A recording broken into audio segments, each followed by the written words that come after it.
Well, if this is your first time here, let me take this moment this opportunity to introduce myself. My name is Todd Peterson, and I'm the lead pastor here at this church.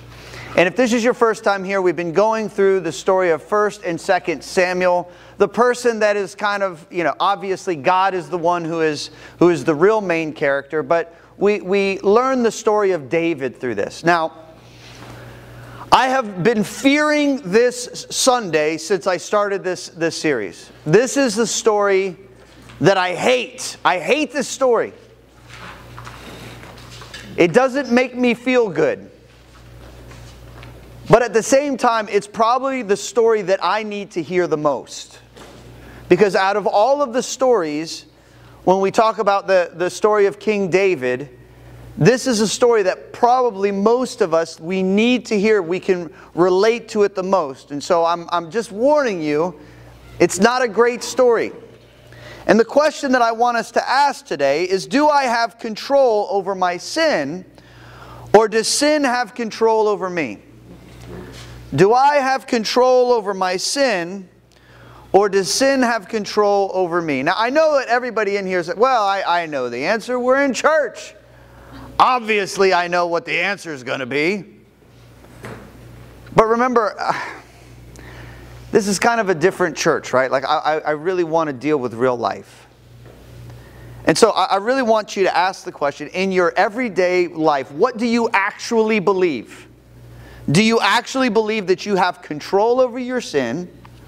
Or do you believe that sin has control over you?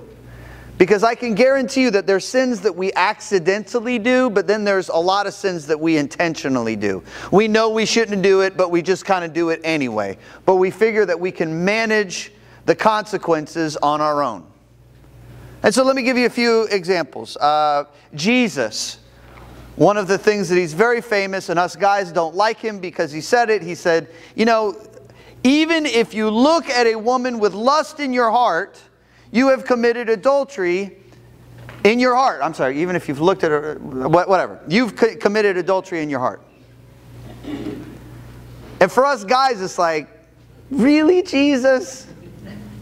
I mean, I didn't do it. I just looked at it. You shouldn't have made him so pretty, right? Like we like looking at him, right? And so if you're a guy, and I used to say this, I realized that I really need to update all my references. Because I used to say, well, when you're driving down the street and there's a billboard, right? But nowadays it's just you're flipping through social media, right? And there's these things. My daughter explained it to me. It's called a thirst trap. Where apparently ladies who want attention, I didn't even know that was a thing. Well, no, I knew that was a thing. But and guys, okay. That they will get on and be scantily clad and do very sexual things. And so you're going through your social media and you don't really want to look at it, but you kind of sit there and look at it for a little bit, right? But you know what? After it's over, after you've watched it, 2 or 3 times, and you go on to the next one, what's the big deal, right? Nothing happened. I didn't look at any pornography. I didn't look at any kind of, naked pictures. I didn't have an affair outside of marriage. Like I'm okay, right? Do I have control over my sin, or does my sin have control over me? It seems like that one we've got control over. Or what about when I just tell a little white lie, right? It's not that big of a deal, and to be honest with you, it made life easier for everybody around because I just said just a little lie. It didn't go any further than that. Do I have control over my sin, or does my sin have control over me? A lot of the ladies in here enjoy a little chisme from now. A little chisme, a little gossip for those of us. Right? We like a little gossip here and there, and I think guys do too, but I don't know. It seems like, kind of like, I know that women can lust too, but it's more of a man problem, and chisme or gossip is a little bit more of a woman problem, right? And so if I like a little bit of chisme, is it really that bad if I do a little bit of gossip when it comes to like famous people that I don't actually know? Like, this celebrity cheated on his wife with Taylor Swift because she's been with everybody, right? Like, is Taylor Swift ever going to hear that comment and be like mad at me? Like, is it really going to hurt her feelings because Pastor Todd, said something like that, right? And that's the way that we think. We go, okay, well, it's not actually hurting anybody. It's kind of fun. Did you hear? But yet God still calls it gossip. Do I have control over my sin, or does sin have control over me? It won't affect my relationship with Jesus. I love Jesus. Let's open up to 2 Samuel chapter 11. All right. And get into the story of David. Now, remember last chapter there was, it was the Ammonites. Remember, they had King Nahash dies, and then the son of Nahash is now he's the new king. And he gets some bad information that David wants to come in and ransack his nation, which is not true. And then he does some foolish things, and then he basically invites a war with David. He hires the Syrians to come in and help him, and David pushes the Syrians back. In fact, David, the way that we left it, he went up and kind of decimated the Syrians. Now, everything's kind of open. Now it's open season on the Ammonites, right? Because now they're a threat to King David. But what had happened is between last chapter and this chapter, winter happened. And so this is the way that, I love the way that this chapter starts. In the spring of the year, the time when kings go out to battle. It sounds so romantic, right? Like, oh, the weather's nice. Let's go kill some people, right? But it actually makes sense. I want you guys to think about that. In Miami, I guess you could fight all year round. But in places where there's really bad winters, like you don't want to get caught out in the middle of the winter fighting. In fact, that was, if you know anything about history in World War II, Hitler's biggest mistake was attacking the Russians right before the Russian winter, and they just got decimated, right?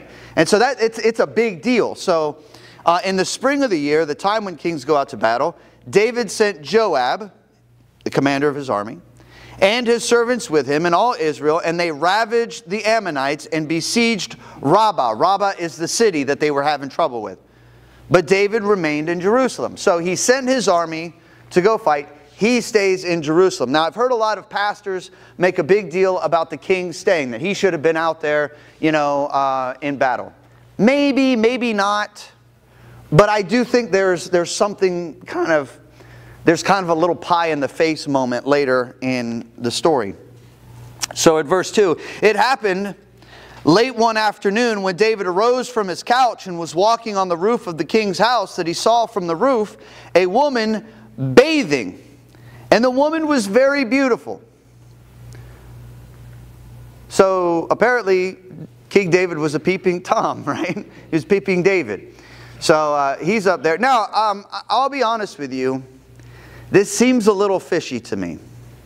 Because the Jewish women, the Jewish faith, they're usually pretty modest, right? I mean, the chances of you just kind of so happen to be like outside and see a naked Jewish woman is just very rare. I mean, think kind of Muslim, but not as much, but kind of more like that than our society today.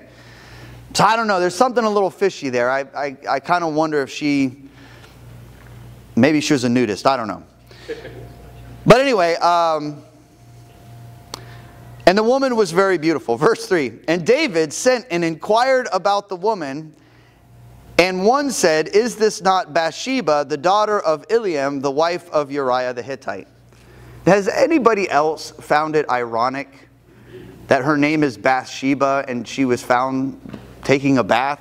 Sometimes I wonder if that's where we get like our English word bath from. I don't know. I just wonder. But what I find ironic about this, I never thought about this before, is David sees her, and apparently he calls his buddy over, hey, look at this. Right?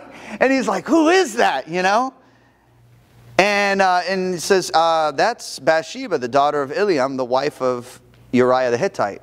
Well, she's unavailable. But in verse 4, David sent messengers and took her, and she came to him. We're just going to have a conversation. And he lay with her, which is the very, very nice way of saying that they had sex together. Then there's this statement. Now she had been purifying herself from her uncleanness. Then she returned to her house. Now I'm going to be honest with you. I didn't understand that. And there's something that I want to train you guys to do. Whenever you come across something and you don't understand it in the Bible, the temptation is hey, I just really want to get on with the story. And so you just kind of skip over it. But I want you to stop skipping over it. If there's something you don't understand, like dive into it. Because a lot of times the stuff that just kind of seems weird is actually really interesting. And so there's actually a debate amongst biblical scholars what this means, that she had been purifying herself from her uncleanness. In the Jewish faith, you could be unclean for a myriad of different reasons. Okay? Some of the scholars believe that this is referring to after having sex, a Jewish man and woman would be considered unclean for a certain period of time, right? It was just, maybe half a day. So basically the idea is that you weren't supposed to go do that and then go to the temple right after, right? Like it was kind of one of those things. So some of the scholars believe that she stayed there so that she wouldn't be unclean, and then she went home. But that seems a little fishy to me. I don't think that David and Bathsheba were really concerned about, doing the right thing at that moment, right? They had just committed adultery. Actually, I actually believe that this has to do with being cleansed after her time of the month.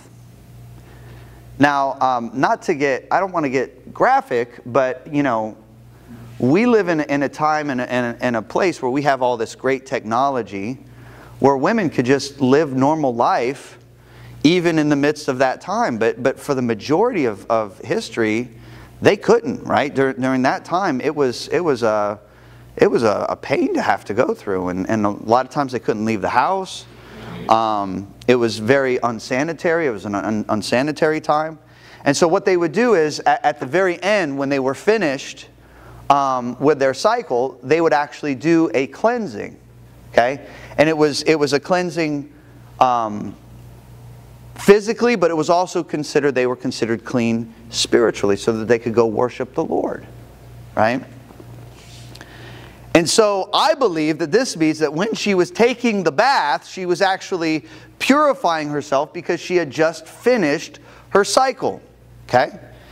And I also believe that's why they thought that they could get away with having sex with each other, because, typically a woman doesn't ovulate until, 15 days after. Anybody who's ever tried to get pregnant, that there's a time that you're supposed to get pregnant, right? It doesn't typically happen right then, but verse 5, and the woman conceived, and she sent and told David, I am pregnant. Now the more important reason why we needed to know that she was cleaning herself from her uncleanness was that there was no chance that this baby belonged to her husband.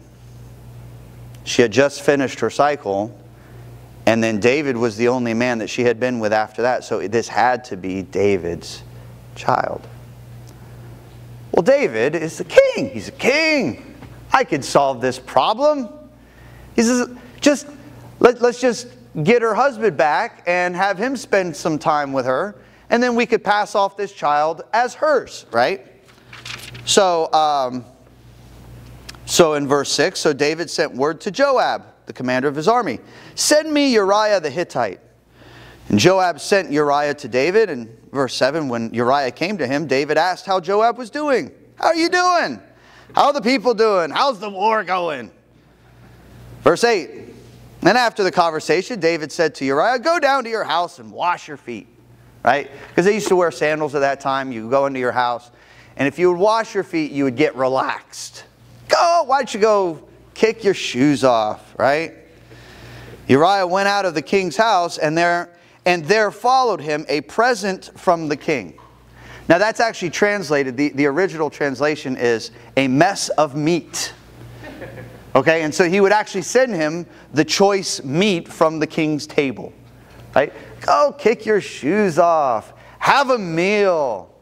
Right? And I'm sure that Bathsheba was in on the ruse, that she knew that she needed to seduce her husband that night. Right? Verse 9, but Uriah slept at the door of the king's house with all the servants of his lord and did not go down to his house. Well, why not? Is he mad at his wife or something? No. Verse 10, when they told David, Uriah did not go down to his house, David said to Uriah, have you not come from a journey? Why did you not go down to your house? Verse 11, Uriah said to David, the ark and Israel and Judah dwell in booths, in tents. And my lord Joab and his servants of my lord are camping in the open field. Shall I then go to my house to eat and to drink and to lie with my wife? As you live and as your soul lives, I will not do this thing. Uh-oh. Uriah is not only a moral and godly man, but he's also a loyal man. He's loyal to the troops, and he's like, I can't imagine myself enjoying my time while they're out there suffering. He says, I can't do that. Which is like pie in the face to David, because David stayed behind and is sleeping with other people's women while they're out there fighting a battle for him. Look at the contrast between Uriah and David. So verse 12, David's like, I can still solve this problem. Then David said to Uriah, remain here today also, and tomorrow I will send you back. So Uriah remained in Jerusalem that day and the next. Verse 13, and David invited him, and he ate in his presence, and he drank, so that he made him drunk. Hey, have another one. It's on me. I'm the king. And in the evening, Uriah went out to lie on his couch with the servants of his Lord, but he did not go down to his house. David was hoping, I could get him drunk. I could get him to go to his house. Even if he's so drunk that he passes out, at least she could say that they did something. But he didn't even make it to his house. So verse 14, in the morning, David wrote a letter to Joab, to his commander, and he sent it by the hand of Uriah. He said, here, I want you to deliver this to the commander. Verse 15, this is our key verse. What was in the letter?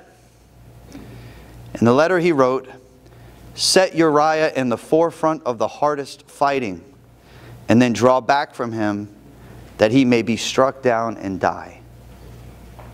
What? What? David, how can... Is this the same David that King Saul was trying to kill him, and he had two opportunities, count them, two opportunities to kill King Saul, and he refused to do it? Is this the guy who had opportunities to do the wrong thing left and right, but he always chose to do the right thing? And now, not only did he sleep with another man's wife, but to cover it up, he's essentially having him killed. And here's the most disrespectful part of this whole thing. He makes the man carry his own death warrant without even knowing it. It had the seal of the king on it. So he wasn't allowed to open it and read it. David, you see what I'm saying? Like, I hate this story. Verse 16, and as Joab was besieging the city, he assigned Uriah to the place where he knew were the valiant men. So when he says, he's not talking about the valiant men on his side, he means the valiant men of the enemies. Verse 17, and the men of the city came out and fought with Joab, and some of the servants of David among the people fell. Uriah the Hittite also died. Here's what I want you to see. It wasn't just Uriah that died for David's sin. Other people died too. The way that this kind of went down is that David, the men would come out and they would fight, and then they would start running back like, oh, you guys beat us, and they would run back to the wall to try to suck the army up to the wall, because the wall was where you could really kill people easily, right? In fact, it was stupid back then for you, if you were the enemy, to come up to the wall, right? Because it was easy, you could pick them off, right? And so Joab was actually concerned that David would be mad at him for making such a stupid decision to come up to the wall. And so he sends word back. Verse 18, then Joab sent and told David all the news about the fighting. Verse 19, and he instructed the messenger, when you have finished telling all the news about the fighting to the king. Verse 20, then if the king's anger rises, and if he says to you, why did you go so near to the city to fight? Did you not know that they would shoot from the wall? And then he actually quotes from a story that we read. Remember in Judges, Gideon's son, who was an evil man, went up a tower. We're going to read about it. Verse 21. Who killed Abimelech, son of Jerubbaal? That was Gideon's son. Did not a woman cast an upper millstone on him from the wall so that he died at Thebes?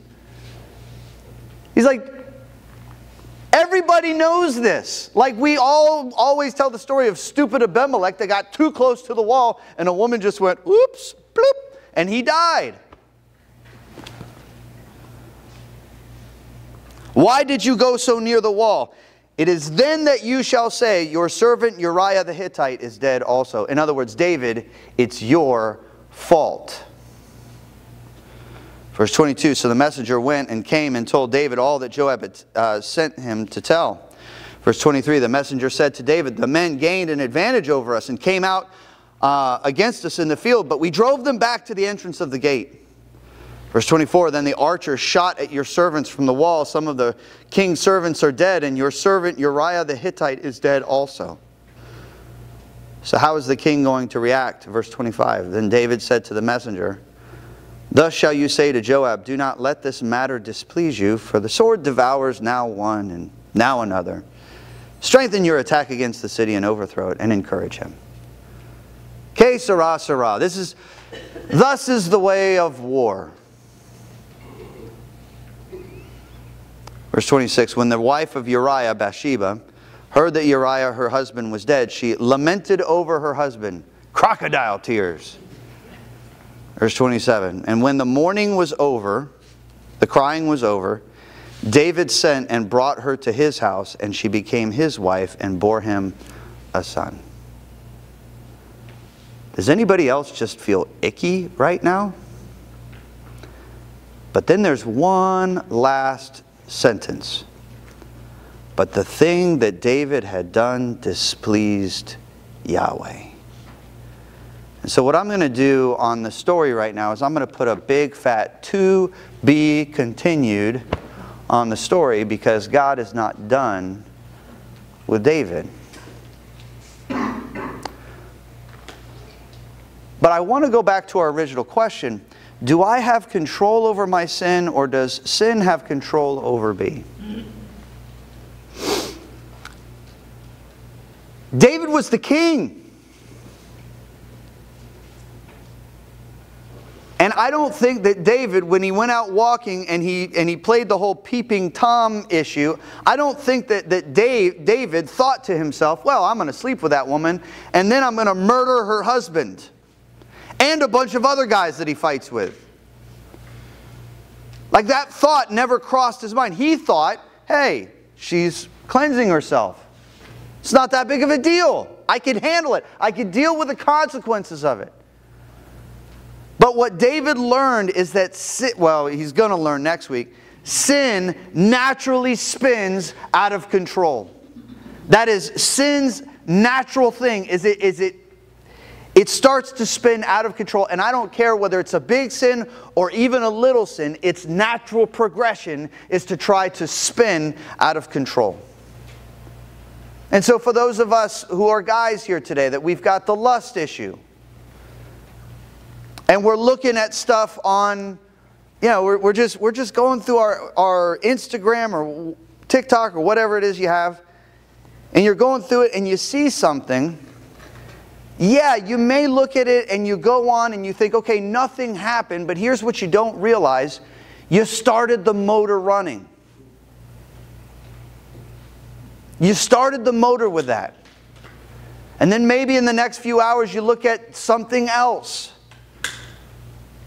And before you know it, you're looking at websites that you didn't want to look at, or you're calling up somebody to come meet with you that you didn't really want to do. Because here's what happens. The natural progression of sin is to spin out of control. Everybody thinks that they have control, but they don't. But I could tell a little white lie and it goes no further. But does it go no further when you tell a little white lie and you get away with it? Personally, I think one of the best things that could ever happen to us is when we lie, we get caught in it and we get embarrassed. And then we go, you know what, I'm never going to do that again. But what happens when you tell a little white lie and you get away with it? Well, the next time you have another uncomfortable situation where the truth is going to make your life a little bit more difficult, you go, well, the last time it worked out perfect. And so then you lie a little bit more. And then you get good at lying. And then before you know it, you're lying about stuff that you never thought that you'd be lying about before. Because here's the thing, sin naturally spins out of control. But it's just a little chisme about the famous people. You know what the problem? I think the problem that men have with lust and that women have with gossip is that we have a natural appetite for those things. Okay? God made us different. God made men to sexually want to be with women. I mean, that's just something that He did. He also made women to really like relationships, and they love the complexities of relationships. And so there's something about that drama that just kind of pulls women in, right? Here's the problem. When it comes to both lust and this issue of gossip, we think to ourselves, well, if I just feed it a little bit, then I'll satisfy the desire and I can move on with my life. But the problem is that that's an appetite. And the more that you feed an appetite, the bigger it grows. For those of us who have ever tried to lose weight, we know that, right? The only way that you lose weight is to starve an appetite, not to feed it.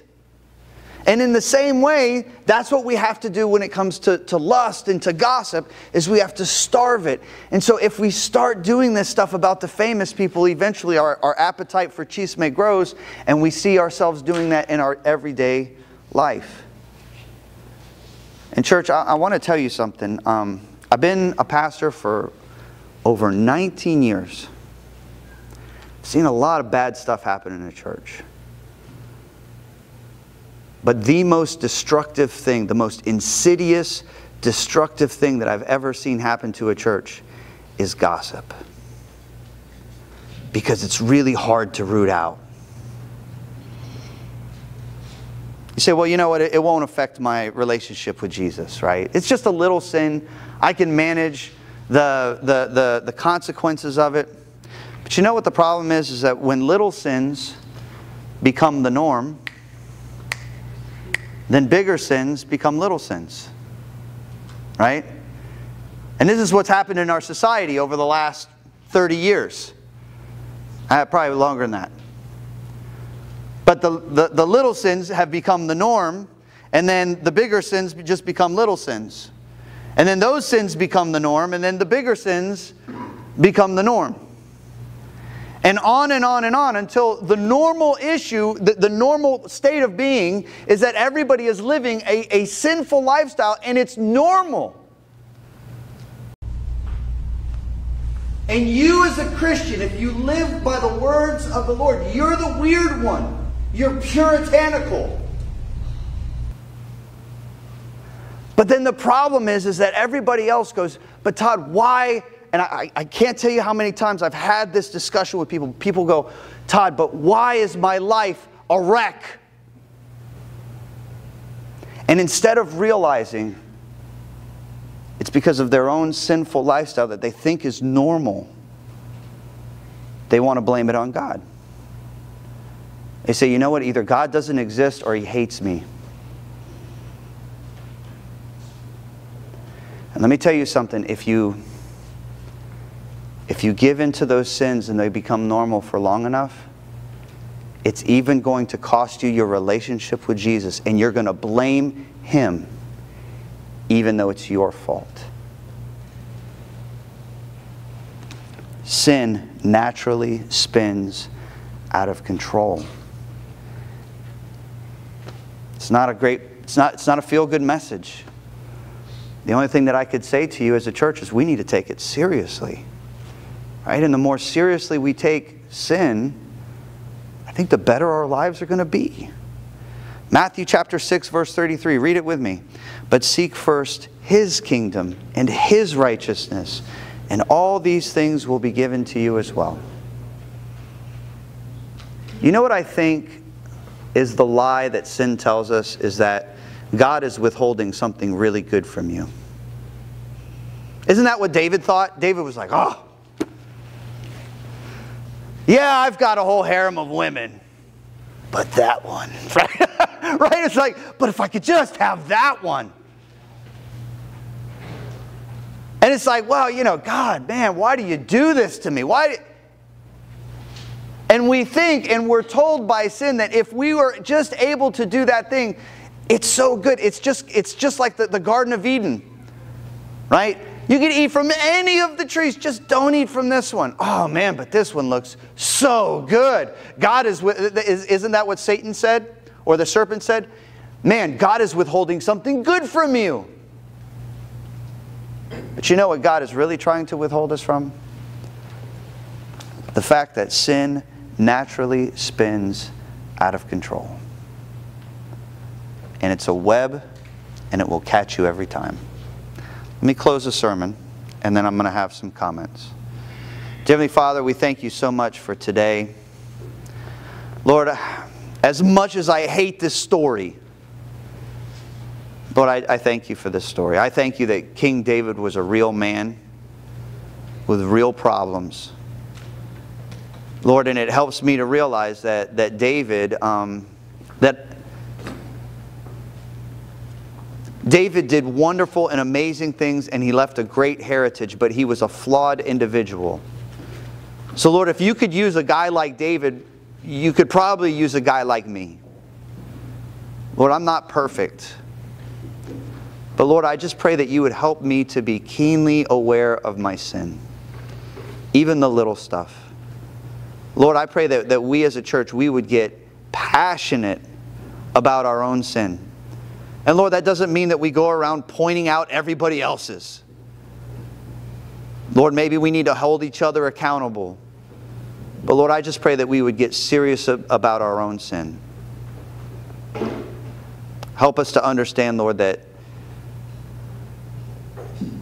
what God is trying to steer us away from, it's not good for us. And in the end, it causes pain. And it's in Jesus' name that we pray. Amen.